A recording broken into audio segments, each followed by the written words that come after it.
Assalamualaikum warahmatullahi wabarakatuh.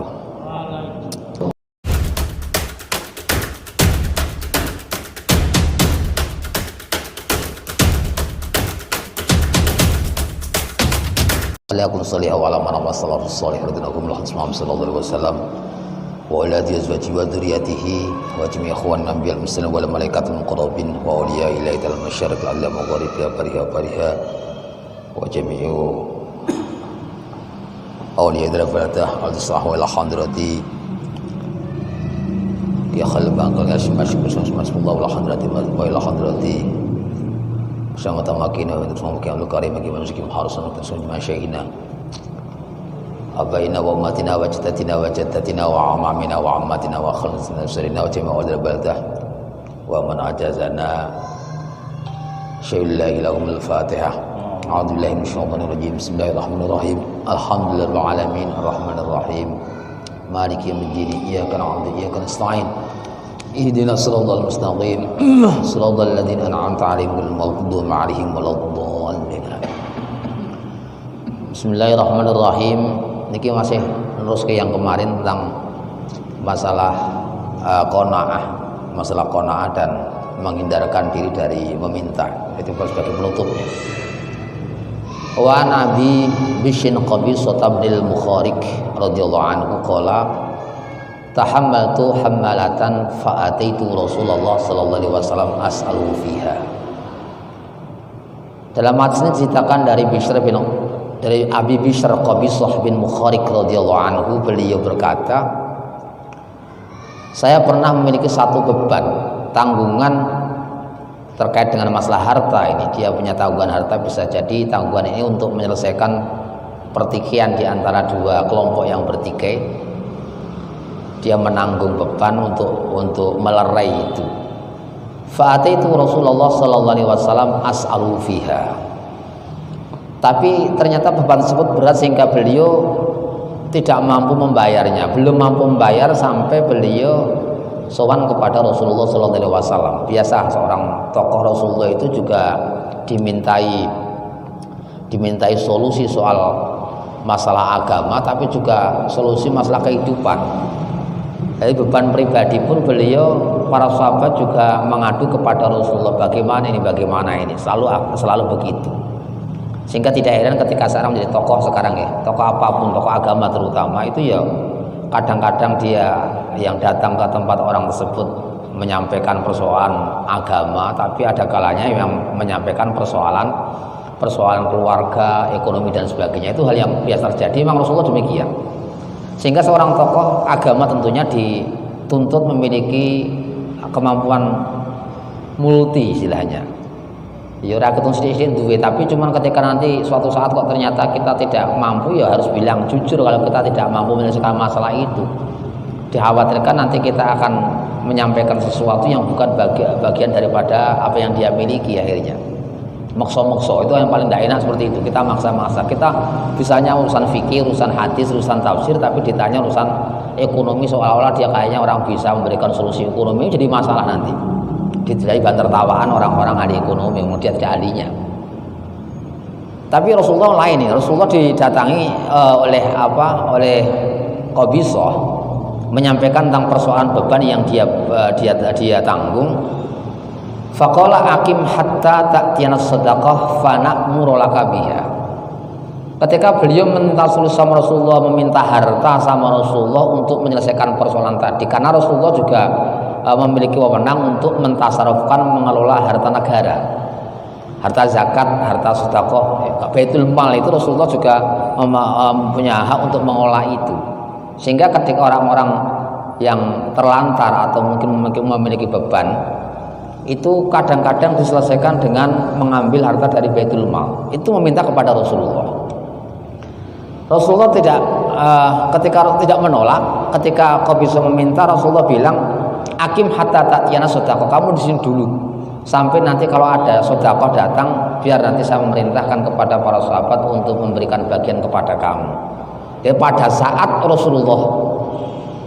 Rasulullah diminta pertolongan sama Qabisah, saat itu baru tidak ada harta sama sekali. Sehingga minta waktu tunda. Terus nanti kalau ada sedekah datang, ada zakat yang datang, biar nanti saya memerintahkan kepada para sahabat untuk membagikan kepada kamu, karena dia termasuk kategori gharim. Jadi niki termasuk kategori gharim yang memiliki hak untuk menerima zakat. Kenapa dikatakan gharim? Meskipun andai kata Qabisah itu orang kaya, itu pun tetap dikategorikan sebagai gharim karena Qabisah ini menanggung beban orang banyak. Karena ada pertikaian di antara dua kelompok yang saling menuntut secara materi, kemudian tidak ada yang mau ngalah, akhirnya Qabisah ini yang menyelesaikan, biar saya nanti yang tanggung, beban itu saya tanggung. Itu ketika demikian maka status Qabisah menjadi gharim akhirnya. Ketika gharim, tentunya ketika ada zakat, beliau berhak untuk menerima bagian daripada zakat. Sehingga Rasulullah pun juga bersabda demikian, kamu tunggu sebentar, nanti kalau ada zakat yang datang ke sini biar nanti kamu saya kasih. Tsumma qala ya Qabisah, innal mas'alata la takhillu li ahad illa li ahadi thalathatin. Kemudian ketika ternyata ditunggu-tunggu kok sedekah belum datang-datang, itu Rasulullah sambil ngobrol-ngobrol memberikan pengarahan kepada Qabisah. Wahai Qabisah, sesungguhnya meminta itu tidak dihalalkan kecuali bagi salah satu 3 kelompok. Sing oleh njaluk iki telung wong niki. Model sing tiga kelompok semacam ini. Rajulun tahammala hamalatan. Yang pertama, seseorang yang memiliki beban tanggungan untuk menyelesaikan persoalan orang banyak, seperti kasusnya Qabisah. Fahalat lahul mas'alatu hatta yusibaha. Maka orang tersebut boleh meminta sampai dia mendapatkan menyelesaikan persoalannya tadi. Itu boleh meminta. Maka Qabisah pun juga termasuk kategori orang yang halal untuk meminta. Tsumma yumsiku, tapi setelah persoalan selesai, maka dia harus berhenti, tidak boleh itu dijadikan sebagai profesi. Mentang-mentang sekarang dikasih, besok kita cari alasan lagi agar dikasih sama Rasulullah lagi. Jadi setelah selesai yo tsumma yumsiku, tidak dijadikan profesi. Lah itu kan beda kan saya niku kadang-kadang yo ada kelompok yang khusus kanggo proposal. Meskipun itu bohong-bohongan, fiktif juga banyak. Akan kita sekarang ada kelompok yang ada sekelompok orang ya kose bareng-bareng nanti ketika mau disebar kemana itu bareng-bareng diturunkan dari satu mobil dan disebar, baik itu atas nama pesantren atau atas nama apa, itu kalau itu orang bermasa, itu profesi. Sehingga kalau pemerintah memang punya hak lah untuk menertibkan itu dengan cara warganya, melindungi warganya, bahwa warga diharapkan untuk tidak menerima tamu dengan membawa proposal sebelum mendapatkan izin daripada pejabat setempat. Itu merupakan satu kebijakan dalam rangka untuk melindungi warga dari penipuan. Bukan berarti kita menghalang-halangi warga untuk memberikan sedekah kepada orang lain, bukan. Memang demikianlah yang namanya pemerintah tentunya punya tanggung jawab agar warganya tidak ditipu. Salah satu caranya dengan demikian tadi. Yo nanti kalau ada orang meminta-minta itu jangan dikasih sebelum dia mendapatkan restu dari kami. Biasanya di beberapa daerah ada kebijakan semacam itu. Itu yang pertama. Yang kedua, warajulun asobathu jaihatun ijtahad malahu fahalat laul mas'alah hatta yusiba qawaman min aishin. Yang kedua, seseorang yang hartanya kena musibah. Habis kena musibah, orang tersebut boleh meminta sampai dia mendapatkan kemampuan untuk memenuhi kebutuhannya. Ini yang terjadi di Jawa Barat itu, di Subang atau di mana itu, sampai dia meminta-minta di jalan-jalan saking tidak adanya. Itu memang dia halal meminta. Dia halal untuk minta karena apa? Karena asobathu jaihatun ijtahad malahu. Ada bencana yang merusak terhadap hartanya sehingga dia tidak punya harta, maka dia boleh meminta nanti, tetapi ketika meminta pun ya sampai dia mendapatkan kemampuan untuk mandiri lagi. Au qala sidatan min aishin. Ini perbedaan riwayat, atau dia mendapatkan sudah kemampuan lah, sama itu. Itu yang kedua. Yang ketiga, warajulun asobathu faqatun hatta yaqula salasatun min dawil hijja min qaumihi laqad asobat fulanan faqatun fahalat lahul mas'alatu hatta yusiba qiwaman min aishin. Yang terakhir, seseorang yang nasibnya melarat, dikasih nasib oleh Allah sebagai seorang melarat, dan itu disaksikan, ada kesaksian daripada orang-orang yang memiliki nalar sehat, memberikan kesaksian bahwa orang tersebut memang di bawah garis kemiskinan. Itu ada pembuktian. Kalau sekarang punya SKTM mungkin ya, dia punya SKTM. Tapi cuman kalau dulu ini bukan karena nepotisme, karena dia mentang-mentang warga kita ada bantuan terus semuanya kita kasih SKTM, tidak seperti itu. Memang maka di garis bawah ini min dzawil hijah, orang-orang sepunya nalar sehat lah, yang memberikan kesaksian kalau dia memang orang yang tidak mampu itu orang-orang yang punya nalar sehat. Paling tidak 3 orang. Ada 3 orang yang objektif, dapat memberikan penilaian objektif, memberikan kesaksian bahwa si fulan bin fulan ini mengalami kemelaratan, dia kesulitan. Ketika sudah ada bukti semacam itu, fahalat laul mas'alah hatta yusiba qiwaman min aishin aw qala sidatan min aishin. Orang ini berhak untuk meminta sampai dia mendapatkan kebutuhan hidupnya. Maksudnya sampai dia dapat mandiri, dapat terentaskan dari kemiskinannya. Itu boleh meminta. Tapi meskipun demikian sebaiknya tetap tidak meminta. Kalau memang kita mampu menahan diri, sebaiknya kita menahan diri, tidak meminta. Saanane lah, saanane. Tapi kok andai kata tidak mampu, orang kuat, kudu njaluk ya, boleh njaluk, halal bagi dia. Fama siwahunna minal mas'alati yaqbisah suhtun yaquluha shaibuha suhtan. Rawahu Muslim. Kemudian diteruskan oleh Rasulullah, selain 3 orang tadi wa yaqbisah, kalau dia meminta, dia tidak hal meminta. Ketika dia meminta, maka yang dia hasilkan adalah keharaman dan yang dia makan adalah sebuah keharaman.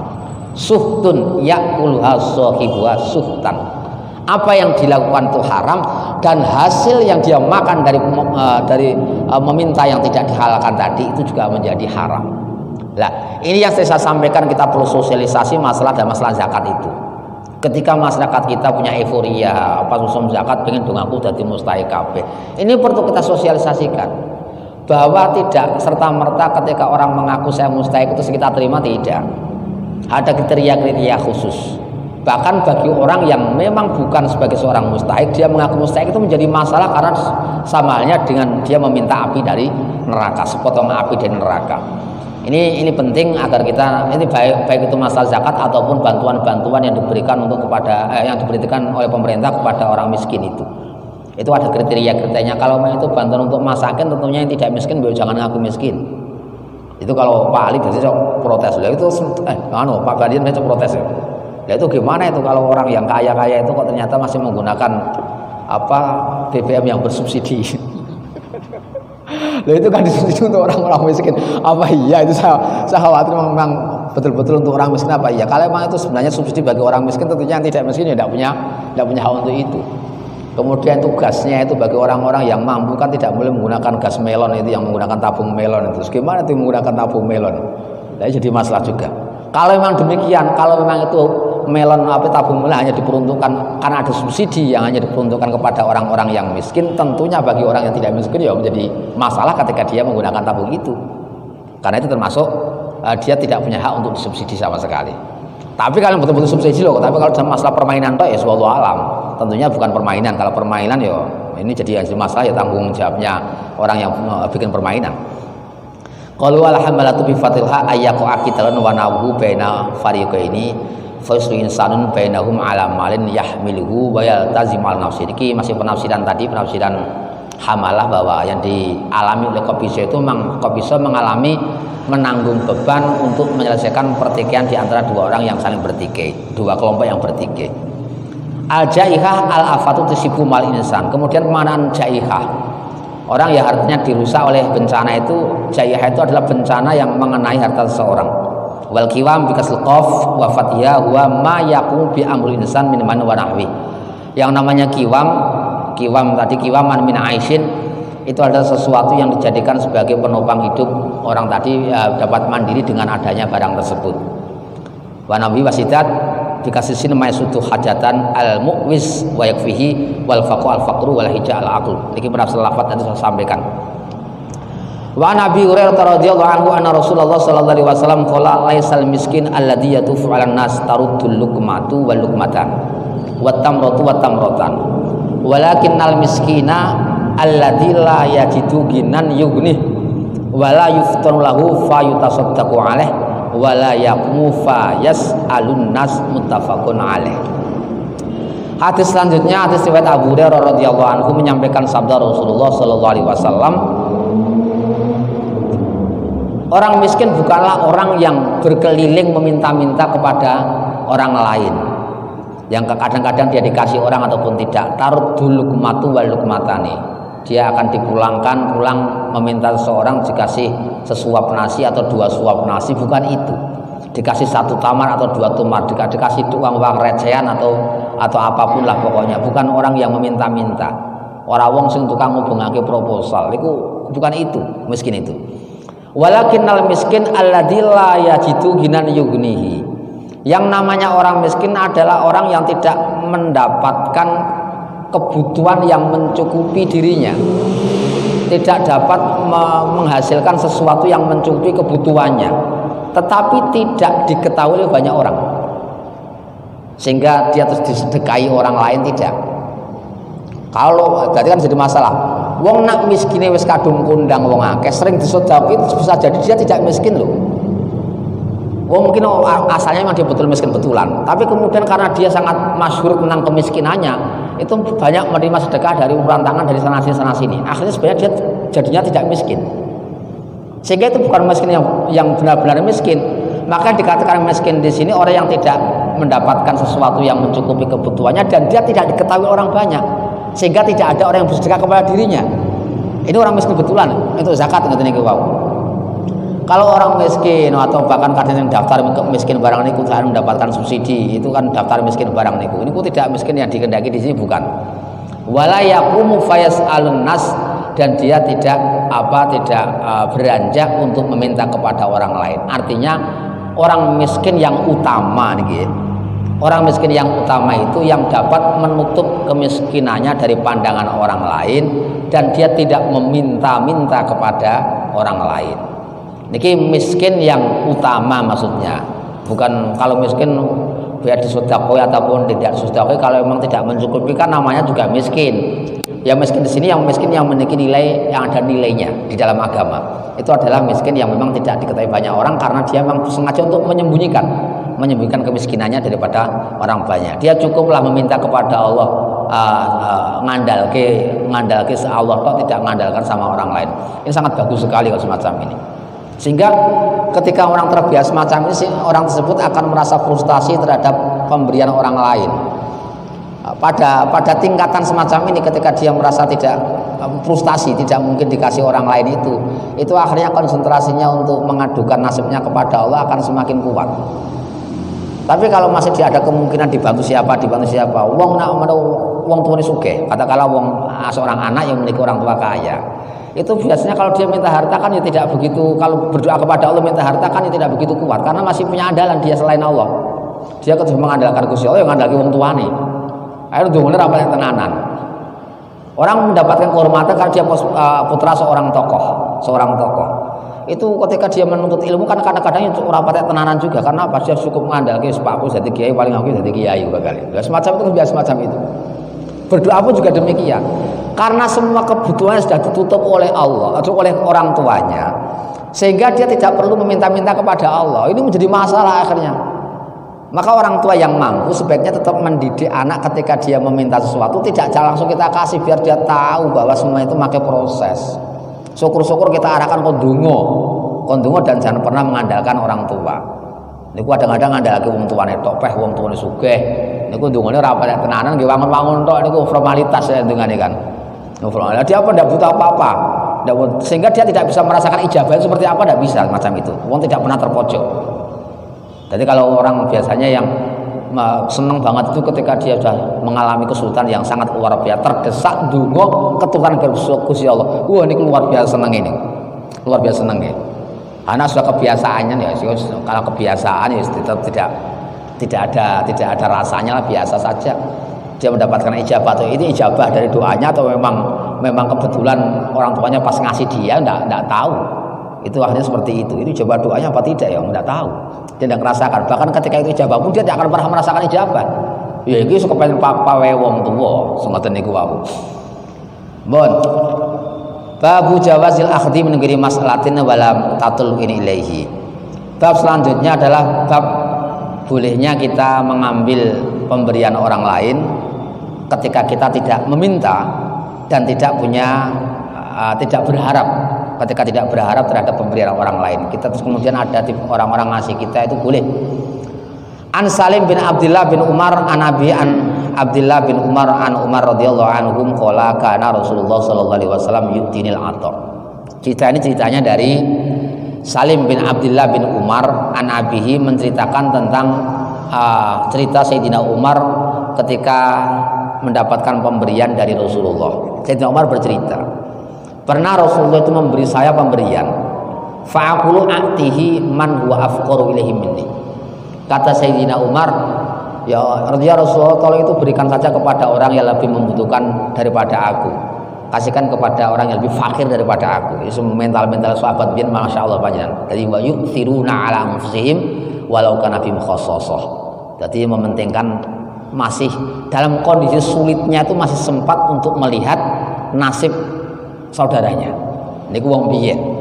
Nah saya kan kerja itu lho, aku dhewe kayak kangelan masa arep ngawu, keluargaku cek kapiran masa akar nulungi wong liya. Nah cara tiru ini kan ibda binafsik cuma biman taul. Mesti kan gue dalil barang.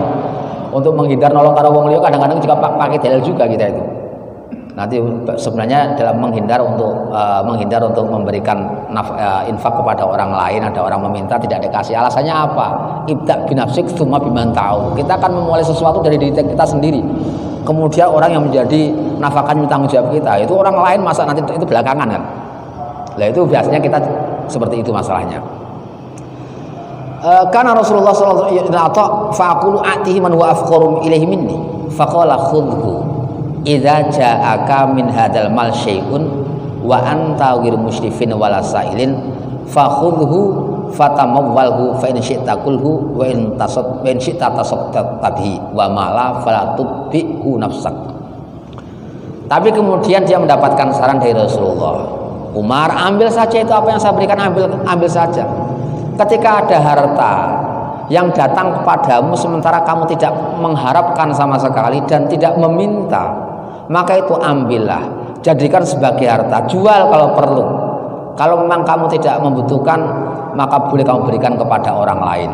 Silakan kamu makan, kalau kamu membutuhkan kamu makan, kalau tidak silakan kamu sedekahkan kepada orang lain. Jangan kamu tolak itu, kamu ambil, meskipun kamu tidak membutuhkan, kamu sedekahkan kepada orang lain, kamu punya pahala sedekah akhirnya. Tapi yang penting itu kamu ambil dulu. Setelah kamu ambil, karena itu hak kamu. Yang penting kamu tidak meminta dan tidak berharap sama sekali, maka kamu boleh mengambil itu. Qala Salim fakana Abdullah la yas'alu ahadan syai'an wa la yaruddu syai'an u'tiyahu muttafaqun alaih. Kemudian apa cerita yang terjadi antara Sayyidina Umar, diskusi Sayyidina Umar dan Rasulullah tadi, ini sebagai sebuah pijakan hidup putra beliau Abdullah bin Umar. Beliau tidak pernah meminta seorang pun, tidak pernah meminta, tapi juga tidak pernah menolak ketika diberi oleh seseorang. Abdullah bin Umar. Karena apa? Karena cerita yang dia dapatkan dari bapaknya tadi, dari Sayyidina Umar, yang mendapatkan pesan dari Rasulullah, jika ada harta datang kepadamu tanpa engkau kehendaki, tidak kamu minta dan kamu tidak berharap tentang itu, maka terima saja.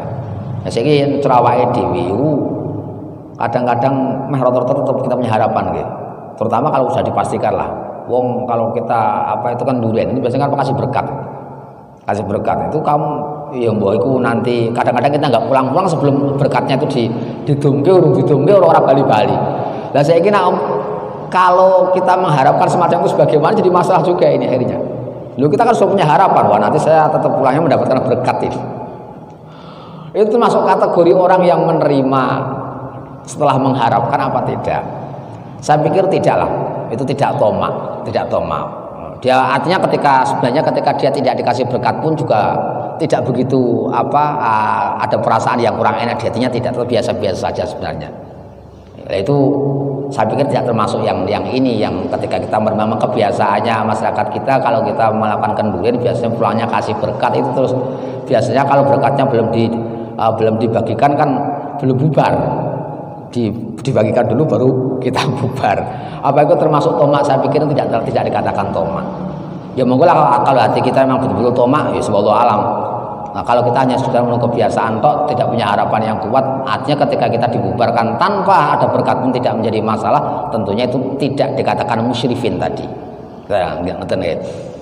Kalau musyrifun wa bisin al-mujama' ay mutatalliqun ilaihi babul has al-aqli wallahu alam.